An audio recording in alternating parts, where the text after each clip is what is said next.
Hi viewers, welcome to స్వదేశీ kitchen. ఈరోజు అయితే మనకి ఎప్పుడు chicken curry, gravy curry, fry ఇలా తిని బోర్ కొడుతుంది కదండి. అలాంటప్పుడు చికెన్లో కలగలుపు వేసుకోండి. నేనైతే ఫ్రెష్ ములక్కాయలు వేశాను. మా పక్కనే ఆర్గానిక్ ఫామ్ ఉంది, ములగ చెట్లు. సో అక్కడి నుంచి మా ఫ్రెండ్ ఒక 2 కాయలు పంపించింది. ఫ్రెష్ ములక్కాయలు విత్ ఫ్రెష్ చికెన్. అమోఘంగా వచ్చిందండి కూర. ఇది ఎలా చేసుకోవాలో చూపిస్తాను, రండి. Let's go. ముందుగా స్టవ్ వెలిగించుకొని పాన్ పెట్టుకొని ఒక 6 టేబుల్ స్పూన్స్ ఆయిల్ వేసుకున్నానండి. అది కాగిన వెంటనే 4 పెద్ద ఉల్లిపాయ ముక్కలు, 4 పచ్చిమిర్చి ముక్కలు వేసుకొని బాగా వేయించుకొని 2 టేబుల్ స్పూన్స్ అల్లం వెల్లుల్లి పేస్ట్ వేసి వేయించి ఒక 1 కేజీ చికెన్ శుభ్రంగా కడుక్కొని వేసానండి. అలాగే సాల్ట్, పసుపు కూడా వేసుకున్నాను. ఒక 10 మినిట్స్లో చికెన్లో నుండి వచ్చే నీరంతా ఎగిరిపోతుందండి. ఇప్పుడు 2 టేబుల్ స్పూన్స్ కారం వేసుకుందాము. అలాగే ఒక 1/2 టేబుల్ స్పూన్ ధనియా పౌడర్ కూడా వేసుకుందాము.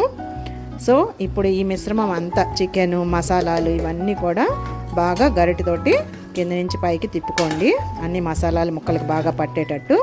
ఇలా ఒక 10 మినిట్స్ హై ఫ్లేమ్లో ఉంచేసామంటే మనం చికెన్ చక్కగా 50% ఉడికిపోతుందండి. చికెన్ బాగా ఉడికేటప్పుడు మనం శుభ్రంగా కడిగి పెట్టుకున్న ములక్కాయ ముక్కలు కూడా వేసేసి కూర అంతా ఒకసారి కదుపుకుందామండి అడుగు నుంచి పైకి.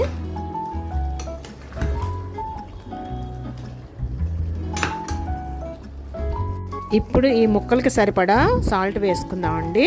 అండ్ ముక్కలు మునిగే వరకు వాటర్ పోసుకుందాము. వాటర్ పోసుకొని అడుగు నుంచి పైకి ఒకసారి కర్రీ అంతా తిప్పుకొని హై ఫ్లేమ్ మీదే ఒక 10 మినిట్స్ బాగా ఉడికించుకుందామండి కర్రీని, మూత పెట్టుకొని. సో ఇప్పుడు లిడ్ పెట్టుకొని కర్రీని ఉడికించుకుందాం. ఒకసారి మూత తీసి చూద్దామండి. కర్రీ అయితే మంచిగా బాయిల్ అవుతుంది.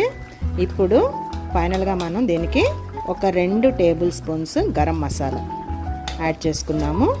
అలాగే మనం కట్ చేసి పెట్టుకున్న పుదీనా, ఫ్రెష్ పుదీనా కొద్దిగా ఒక గుప్పెడు ఆకులు వేసేద్దాం.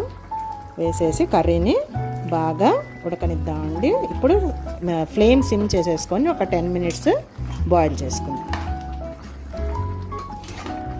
10 మినిట్స్ అయిపోయిందండి. ఒకసారి మూత తీసి చూద్దాము. చూసారా, గ్రేవీ అయితే చిక్కపడిపోయింది, ఆయిల్ కూడా బయటకు వస్తుంది. సో ఇప్పుడు మన కర్రీ రెడీ అయిపోయింది.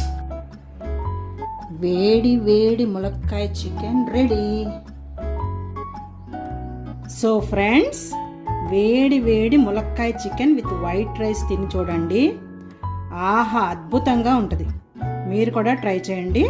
టేస్ట్ ఎలా ఉందో కామెంట్లో పెట్టండి. Okay, bye. See you in the next video.